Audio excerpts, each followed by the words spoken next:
when 38-year-old Rachel Thompson stepped onto the Family Feud stage carrying a worn photo album and wearing a gentle smile that spoke of infinite patience learned through infinite repetition. She moved with the careful tenderness of someone who had discovered that love isn't about remembering the past, it's about creating new moments of connection every single day.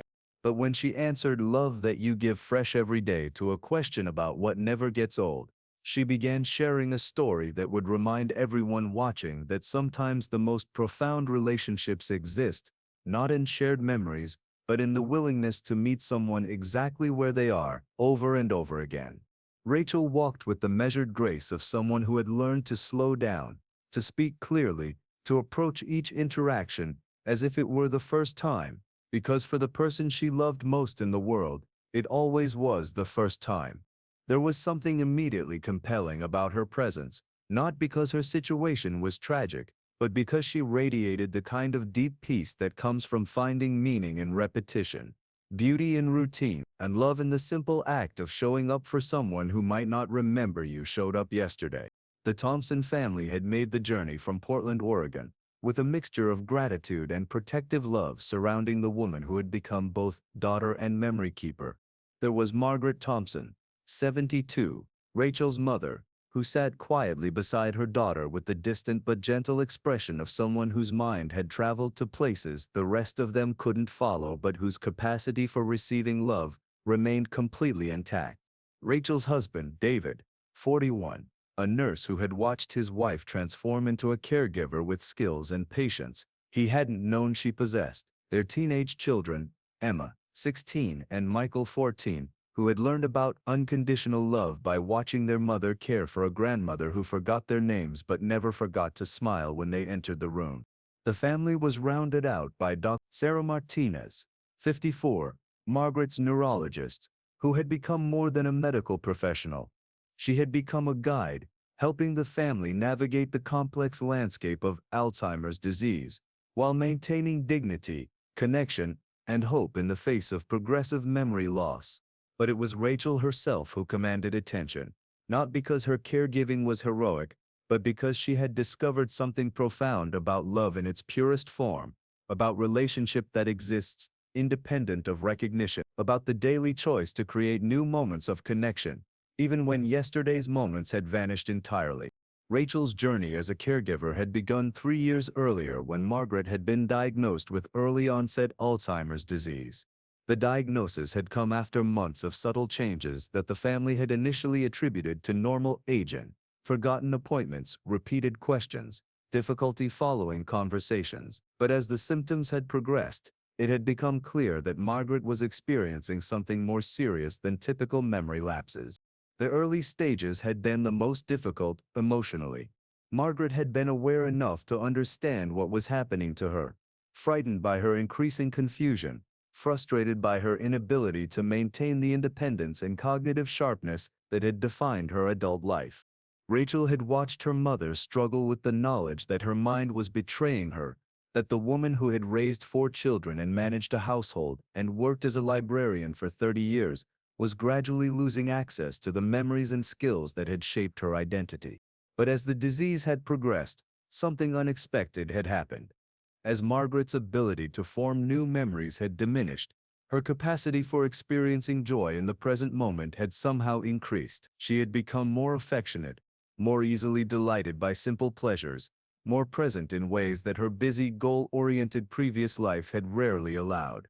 Rachel had made the decision to become Margaret's primary caregiver, a choice that had required restructuring her entire life around her mother's needs. She had reduced her work hours as a graphic designer, rearranged her home to accommodate Margaret's safety needs, and developed routines that provided structure and comfort for someone whose world had become increasingly unpredictable. The most challenging aspect of caregiving hadn't been the practical demands, managing medications, ensuring safety, coordinating medical appointments. It had been learning to relate to someone whose relationship with time, memory, and identity operated by completely different rules than her own. Every morning, Margaret woke up confused about where she was and who the people around her were. Every morning, Rachel introduced herself again, explained where they were, and began the patient process of helping her mother feel safe and oriented in a world that must have felt completely foreign. Every afternoon, Margaret asked the same questions about her husband, who had died 15 years earlier, about whether her children were coming for dinner. They were grown and had families of their own. About whether she needed to go to work. She had been retired for over a decade. At first, Rachel had tried to correct these misconceptions, to remind Margaret of current reality, to help her understand the passage of time and the changes that had occurred. But she had quickly learned that this approach only increased Margaret's anxiety and confusion. Instead, Rachel had developed a different strategy. She met Margaret wherever Margaret was emotionally and temporally, providing comfort and connection within whatever reality Margaret was experiencing at that moment. If Margaret believed she was 30 years old and worried about her young children, Rachel reassured her that the children were safe and didn't need her to worry.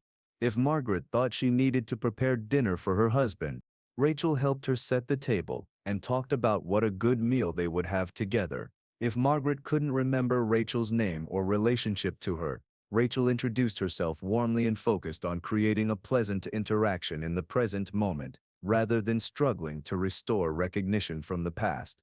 Most remarkably, Rachel had begun sharing the same family stories with Margaret every day. Not because Margaret asked for them, but because Rachel had discovered that these stories provided comfort and connection, even when Margaret couldn't remember having heard them before. Rachel would tell Margaret about the day Rachel was born, about Margaret's wedding day, about family vacations and holiday traditions, and the countless small moments that had shaped their shared history. Each telling was fresh for Margaret, each story received with interest and delight as if she were hearing it for the first time, which, in many ways, she was. But each telling was also an act of preservation for Rachel, a way of keeping their shared history alive and meaningful, even when only one of them could access those memories. The decision to apply for Family Feud had been Emma's suggestion, born from her observation that her mother had found a form of love that seemed both infinitely generous and surprisingly sustainable. Rachel had been hesitant initially. The thought of discussing Margaret's Alzheimer's on national television felt potentially invasive, and she was concerned about protecting her mother's dignity while also sharing their story honestly. But the family had convinced her that their experience could help other families understand that relationships don't end when memory fails, that love can exist and thrive in forms that don't depend on recognition or recall, that caregiving can be a source of meaning and connection rather than just burden and loss. Steve Harvey had been briefed about Rachel's background during rehearsal, but meeting the Thompson family in person revealed layers of grace and adaptation that couldn't be captured in a production note. There was something immediately impressive about Rachel's presence, not because her situation was inspiring, but because she had found sustainable ways to maintain deep connection with someone whose cognitive abilities were changing rapidly. Rachel, Steve had said during the family introductions, speaking gently and making sure Margaret felt included in the conversation even if she couldn't follow all the details. "Tell us about your family. This is my mother, Margaret," Rachel had replied, taking Margaret's hand with obvious affection. "She has Alzheimer's disease, which means her memory works differently than it used to. But what's amazing is that even though she might not remember things from day to day, she experiences love and joy and connection just as deeply as anyone." Margaret had smiled at hearing her name, clearly responding to the warmth in Rachel's voice, even if she couldn't follow the complete context of the conversation. "And what's it like taking care of your mom?" Steve had asked, his tone respectful rather than pitying. "It's taught me something beautiful about love," Rachel had replied with obvious sincerity. "I used to think love was about shared memories and ongoing relationships, but caring for Mom has shown me that love can be fresh and new every single day, that you can create meaningful connections even when someone doesn't remember yesterday's connections." The game had progressed through 3 rounds, with the Thompson family showing remarkable patience and inclusion, always making sure Margaret felt part of the team, even when she couldn't contribute answers or follow the competitive aspects of the show. Rachel had contributed thoughtful responses, her answers revealing both practical wisdom gained through caregiving and the philosophical insights that come from loving someone whose needs require complete presence and acceptance. When asked to name something that requires patience, Rachel had confidently answered, taking care of family, earning the number 2 spot on the board, and knowing nods from anyone who had ever provided care for a loved one with special needs. But it was during the 4th round that everything changed. The question touched the heart of endurance and renewal. What never gets old? The competing family had just missed their opportunity to control the board, and it was the Thompson family's chance to steal. David had given the first answer, love, which had earned a solid spot on the board. Emma had followed with family time, another respectable response that reflected her generation's understanding of relationships and time together. Now it was Rachel's turn. She stepped forward to the podium, and for a moment, she was quiet, not uncertain, but gathering herself to express something that touched the core of her daily experience with Margaret, the truth that had sustained her through 3 years of providing care that required infinite patience and constantly renewed compassion. When she spoke, her voice carried across the studio with a conviction that made everyone listen. Love that you give, fresh every day. The words hung in the air with a weight that seemed to silence the entire studio. The audience fell quiet, sensing that this wasn't just a clever variation on typical answers about love, but a deeply personal truth shared by someone who had discovered something profound about the nature of caring relationships. Steve's expression changed immediately. The entertainer's smile, the quick wit, the practiced responses, all of it fell away as he processed what Rachel had just said and began to understand the profound caregiving philosophy it represented. Rachel, Steve said softly, setting down his cards and approaching her. That sounds like you're speaking from very personal experience. Rachel nodded, her confidence growing as she realized she had an opportunity to share something important with an audience much larger than the caregiving support groups where she usually discussed these insights. I am, she replied, her voice carrying the authority of someone who had lived through complete transformation of her understanding about love and relationship. My mom has Alzheimer's, which means she doesn't remember things from day to day. Every morning, I have to introduce myself again, explain where we are, share the same family stories. She looked back at Margaret, who was watching with interest, even if she couldn't fully follow the conversation. At first I thought this was tragic, that we were losing our relationship, because she couldn't remember our shared history. But I discovered something beautiful. Every day I get to love her fresh, without any assumptions about what she should remember or how she should respond. Every interaction is new. Every moment of connection is a gift. Steve looked at this remarkable woman who was describing one of life's most challenging caregiving situations as an opportunity for discovering new dimensions of love and relationship. Rachel, Steve said gently, what's it like to tell your mom the same stories every day? Rachel's expression became more thoughtful, revealing the depth of meaning she had found in what might seem like repetitive, futile activity. It's beautiful, she said with obvious sincerity. Every time I tell Mom about the day I was born, or about her wedding day, or about family traditions, she experiences these stories with fresh wonder. She gets to hear about how much she was loved, how much joy she brought to our family, how meaningful her life has been. The studio was completely quiet now, everyone understanding that they were hearing about a form of love that transcended memory, recognition, and all the typical foundations that people assume are necessary for meaningful relationships. And every time I tell these stories, I'm reminded of who she is beyond her disease, who we are as a family, what matters most about the time we've had together. The stories don't lose their meaning because she forgets them. They gain new meaning because they're the bridge that connects us every single day. Steve realized he was looking at someone who had transformed devastating loss into daily opportunity for love, who had found ways to maintain deep connection despite profound changes in cognitive capacity and memory. Rachel, Steve said, what do you want people to understand about loving someone with Alzheimer's? Rachel straightened, revealing the advocate and educator who had emerged through her experience as a caregiver. I want them to know that the person is still there, she said with growing passion. Mom might not remember my name or recognize me as her daughter, but she responds to kindness. She experiences joy. She feels loved when she's treated with dignity and respect. She looked at Margaret, then back at Steve. Alzheimer's doesn't erase the person. It changes how you access the person. If you're willing to meet them where they are instead of trying to bring them back to where you think they should be, you can still have a meaningful relationship. It's different, but it's not less valuable. Behind the scenes, Steve made a decision that defied every producer's expectation. Rachel, Steve said, I want everyone in this studio to understand what we just heard. You're not just taking care of your mother, you're showing all of us what unconditional love actually looks like in practice.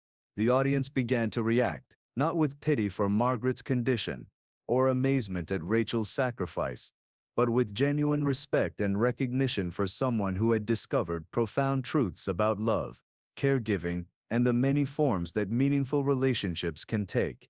But Steve wasn't finished. He reached into his jacket pocket and pulled out something unexpected, a small photo album that he carried with pictures of his own family, his most treasured possession that he kept close during every important moment of his career. Rachel, Steve said, approaching her with the gravity of someone recognizing genuine wisdom, this album contains pictures of everyone I love most in the world. I carry it with me everywhere because these images remind me what matters most, what's worth working for, what gives life meaning. He placed the album gently in Rachel's hands. But I want you to have it, because you've shown me something I never understood before. Love isn't about preserving memories, it's about creating new moments of connection, over and over again, regardless of what yesterday held or what tomorrow might bring. Rachel accepted the album with obvious emotion, understanding both the symbolic weight of the gesture and the recognition it represented. But I want to do something else, Steve continued. He began removing his suit jacket, the same navy blue jacket he wore for every taping. Rachel, Steve said, draping the jacket carefully around her shoulders, you're not losing your mother to Alzheimer's. You're honoring her through the way you love her. You're not just taking care of someone who's sick. You're preserving the dignity and worth of someone who has given you everything. The jacket fit Rachel perfectly, and she wore it with the dignity of someone receiving recognition for service that extended far beyond family obligation into the realm of profound spiritual practice. This jacket has been with me for every show I've hosted this season, Steve continued. But today belongs to someone who has taught me that the greatest love isn't the love that remembers everything. It's the love that shows up fresh every single day, regardless of what's been forgotten. Rachel looked down at the jacket, then at Steve, overwhelmed by the recognition and the validation that the gesture represented. Steve, she said, her voice thick with emotion, for 3 years I've wondered if what I'm doing matters, if the time I spend with Mom has meaning when she won't remember our conversations or recognize the care I'm providing. You're the first person to suggest that this kind of love might actually be more pure, more valuable than love that depends on memory and recognition. Steve looked at this extraordinary woman who had discovered that some forms of love transcend memory, who had found ways to maintain profound connection despite progressive cognitive changes. Rachel, Steve said, what you're doing isn't just caregiving, it's teaching all of us what love looks like when it's stripped down to its absolute essence.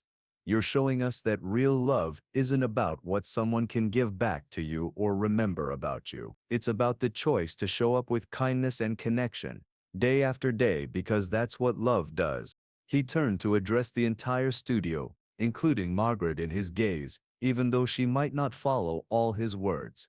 Ladies and gentlemen, Rachel Thompson represents something beautiful about human love, the willingness to meet people exactly where they are, to find meaning in repetition, to create new moments of connection that don't depend on past recognition or future promises. The audience erupted in sustained applause, but this time it was different from typical game show applause. It was recognition of love in its purest form, acknowledgement of caregiving that transcended duty and entered the realm of spiritual practice.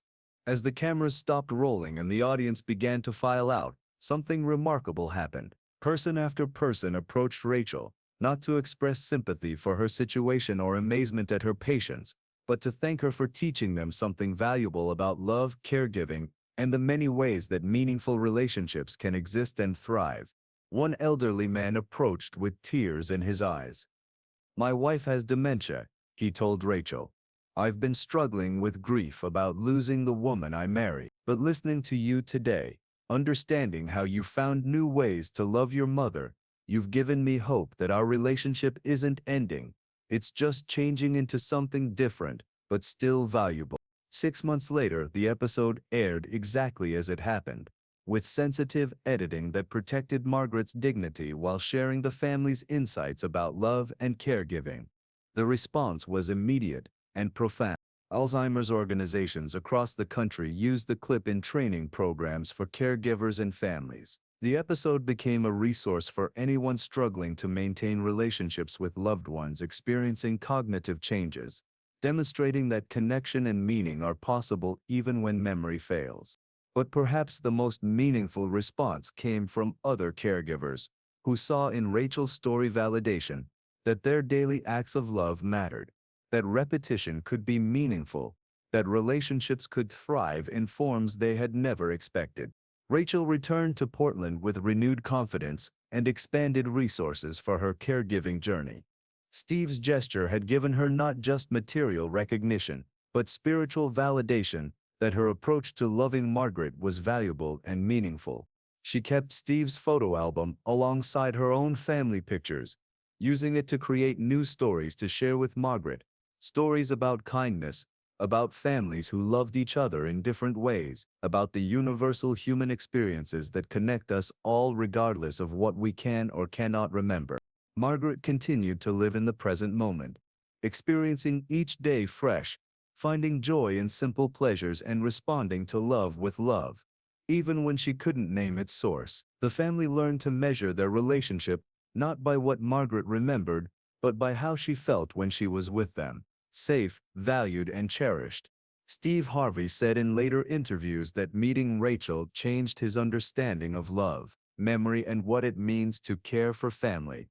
"She taught me that the most powerful love isn't the love that holds on to the past," he said. "It's the love that creates something beautiful in the present moment, over and over again, regardless of what yesterday held or what tomorrow might bring." The lesson that day wasn't about Alzheimer's disease or caregiving strategies, though Rachel had mastered both. It was about the truth that love in its purest form doesn't depend on recognition, memory, or reciprocity. It depends only on the daily choice to meet someone exactly where they are and offer them the gift of connection, dignity, and presence. Rachel Thompson proved that relationships don't end when memory fails. They transform into something that might be different but is no less meaningful, no less loving, no less valuable to both people involved. She showed that some forms of love are actually more pure when they're stripped of expectation and history, when they exist purely in the present moment as an offering of kindness and connection. And Steve Harvey learned that sometimes the most powerful moments in television happen when you witness love that asks for nothing in return, that gives fresh every day regardless of what's remembered from yesterday, that finds meaning not in shared history, but in shared humanity that transcends memory and connects hearts in ways that Alzheimer's disease can never touch or diminish.